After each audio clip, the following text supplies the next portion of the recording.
may everyday travel to the Philippines. So, pwede ka mag-share kahit 1 grade, 2 grades lang, pwede na. Eh ngayon, buong aeroplano ka na, punuin mo just to arrive here.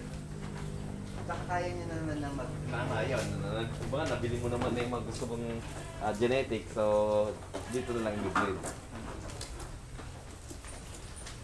So, may veterinary ka. Wala. Kaya niya na, alam niya na kung paano. Not exactly alam namin, pero